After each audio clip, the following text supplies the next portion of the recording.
Hello, welcome back to my channel. My name is Lana. If you're participating in Nonfiction November or just looking for nonfiction book recommendations, I prepared 5 books that I loved and I want to tell you about today. If you want more recommendations, you can check out this video I made 2 years ago with 6 nonfiction recommendations, and it features some excellent books as well. Number 1 is Why We Sleep by Matthew Walker. So Matthew Walker is a neuroscientist and a sleep expert, and one of the coolest things about this book is that it's not just sharing some basic facts about sleep that the medical professionals all know, but we normal humans don't, but it's actually sharing brand new discoveries in the fields that are changing everything. It has a lot of fascinating studies and I could not get enough of this book. It goes from looking at some basic facts about why our bodies need sleep, what happens to our organs while we sleep, to looking how sleep changes throughout the lifespan. Like, did you know that teenagers all naturally wake up like later around noon and go to bed later? Because like at that time of our lives, that's how our bodies work, and it does change throughout the years. Like, those things were absolutely fascinating to me. It also talks about the connection between sleep and mental disorders and flare-ups in mental disorders and memory and attention span and the absolutely harrowing consequences of sleep deprivation. It breaks down myths. It has so many shocking facts that if you're anything like me, you will annoy every single person in your life, because you have to share everything you're learning from this book with every single person, because we all sleep and none of us know these things, and it's very important to know these things. But apart from the internal value of sleep, it also looks at society and how we societally look at sleep and how we view people who naturally wake up early as better, as more productive, as the types of people that we should aspire to be like, and how across most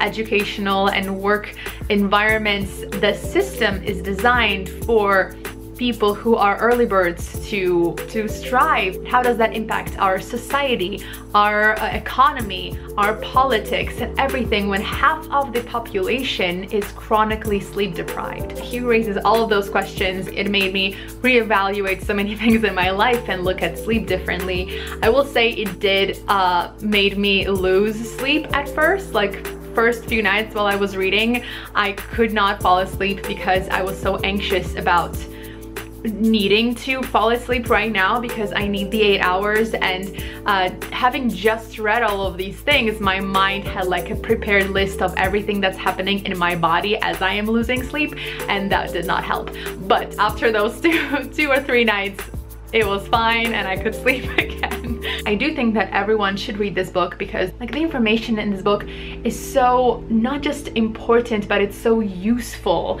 and I highly recommend this. Next book is Did You Hear Mammy Died by Seamus O'Reilly. I read this book during the Irish Readathon earlier this year, and I absolutely adored it. This is a heartwarming and hilarious memoir about growing up in Northern Ireland during the end of the Troubles as one of 11 children raised by a single dad. The author, who is now a journalist, was the 9th child out of 11, and he was only 5 when his mother died of cancer. And obviously there is the discussion of grief and what it's like to lose a parent when you're 5 years old, when you don't understand what's happening. Why is everyone around you so sad? And what is it like to grow up without a mother but with 10 siblings? It has so many hilarious stories about what that household looks like, how they created groups based on ages, and all within those groups there was their own hierarchy, and how his dad managed this wagon full of kids that he had to parent and support. There were beautiful moments in the book when the author shares how he first realized that, you know, his home life was not normal, and that things that were normal to him growing up are absolutely shocking to an average person. It has a lot of, you know, bittersweet moments, but also so much fun stuff. I was laughing out loud so much during this book. I was highlighting passages. I was making my sister sit down and listen to me read those passages to her, whether she liked it or not, because I needed to share the joy with someone else. It's so funny, and I really liked the way it was written.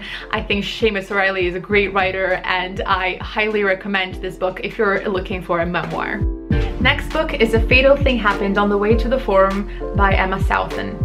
I really want to one day buy the physical copy of this book and reread it, because it's been probably 2 years since I finished the audiobook and I still think about that book so much. I would say if you're looking for a serious, academic and dry book about history, then this one is not for you, and you will probably end up being like one of those people on Goodreads who are complaining that the author cursed a lot and was being sarcastic at times. This book is a conversational, humorous history of murder in ancient Rome, and the tone of it is very light and anecdotal, and it really feels like I'm at a party and a very good friend of mine who's very funny after a few glasses of wine is telling me story after story about a subject she adores, and she just needs to share her favorite facts about it. Like, that's what it feels like. Emma Southon very much does not expect you to have like a good understanding of ancient Rome, the history, the timeline, to, you know, being able to distinguish all of the emperors who all had like the same 5 names. Like, that's not the point of the book, and she does throughout the book remind you of these things sometimes, being like, if you're confused about which Nero this one is, doesn't matter, we're all confused. What this book is about, what it does is look at how people in ancient Rome felt about death and murder. It looks at their belief system, their values, their customs around death and murder. She does go through some, you know, famous and romanticized, I guess, murders of ancient Rome, like the murder of Julius Caesar, but also everyday common people murders, how murders within a family famously started by the Roman twins, murders of women, of children, of slaves, how they were all differently dealt with. She even shares historical records of court proceedings, lawyer statements, and all of those, and they're absolutely fascinating because the way they talk about morality is so different from how we talk about it now. I think my favorite thing about this book was how she made me feel about Romans in general. When talking about such a distant time period, it's very easy to not feel connected to those humans and not feel like they were just like us. And the way Emma Southon told all of those stories really made me feel, you know, what it would have been like to live back then. And I think because the language she uses is so light and, as I said, anecdotal, and she curses and is sarcastic, like, it makes those stories more relatable, if that makes any sense. I would say that her chapters on slavery and different manners of death were probably the most powerful for me. I really highly recommend this book. It's such a good time. By the way, if you're into this type of history where you specifically look at death and murder and how they were dealt with at specific times in history, I highly recommend The Faithful Executioner, which looks at 16th century, so medieval Germany, and The Suspicions of Mr. Wicker, which is Victorian London, the creation of the first detective and the murder case that completely uprooted Victorian society. Next is Never Split the Difference by Chris Voss. So this book is by a former FBI hostage negotiator, and Chris Voss shares the FBI technique to negotiating any situation. Every technique and method in this book is connected to a story from his time at the FBI, and all of those situations are pretty hardcore. And even though the tools are applicable to everyday situations and conversations, having that example of a life and death situation, how those techniques helped resolve that situation, is really effective. I did worry a little bit in the beginning if I will be able to understand how to like fully use that in everyday life, but closer to the end of the book, after he like explained every single technique separately, he does give you plenty of examples for I don't know, negotiating your salary at a job interview, getting a discount, basically talking people into agreeing to your terms. What I really liked that some of the stories he shares about his FBI experience were not success stories. And he shares about how, like, what mistakes they made in certain negotiations and how in those situations they have devastating consequences. And the thing that was really powerful to me, he mentioned how most, you know, books and methods on how to negotiate a better price and all of those center around finding compromise so that both parties win in some way. And at the very beginning, he's very clear about how that is absolutely not part of the technique he teaches and that they use at the FBI, because if you look at a hostage situation, there is no compromise. It's not, you know, give us half of the hostages back, you can keep the rest. No, you have to win every time, because losing is not an option when life is at stake. There's a very helpful appendix in the end of the book that is like preparing for a negotiation one sheet that sort of gives you all the steps you need to prepare for a very specific conversation, and it reminds you of all of the things that you've read before. It's all like put together. It's very helpful. I've not like fully used that since reading the book because I've not really had any opportunity to, but I did start like using some of the things that he mentions in the book, and they were successful. Felt shocked many times in this book because some of the things that he recommends you do feel almost counterintuitive to me, and I realized that, oh, in this situation my instinct is to go a very different way, and the way he breaks everything down, I see that my instinct is leading me wrong. I do think a lot of people, if not all, would benefit from reading this book. And last but not least is The Comfort Book by Matt Haig.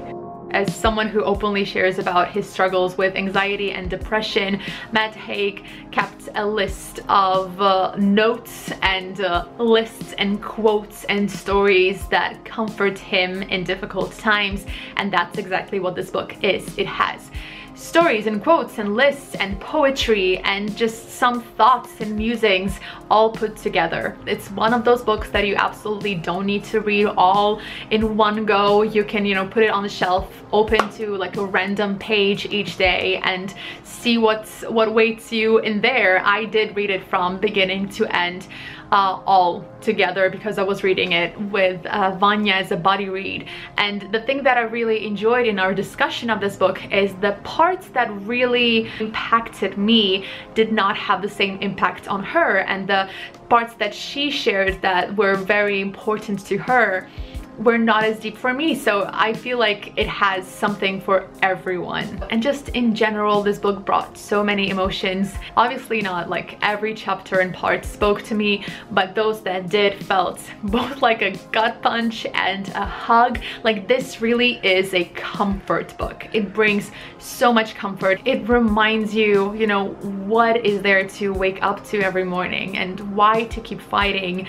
As I said, Matt Haig struggles with depression and anxiety, and there were parts of it that felt very raw and intimate when he's sharing like the worst days and how he struggled to find a way out and how he did find it. And it's just, you read it and it feels like you're being hugged, but not in a way that some like positive media is meant to distract you from the dark side. This one is literally just taking you by the hand and being like, let's look in the dark together and we'll get through it together. I read it on ebook, and it's another book that I really want to own the physical copy of, because I just want to have those stories and the words be in the same physical space as me. And also this book would be a great gift. So these are the 5 nonfiction books that I wanted to recommend to you today. Let me know if any of these sound interesting to you and what books would you recommend to me. And I will see you in my next video. Bye!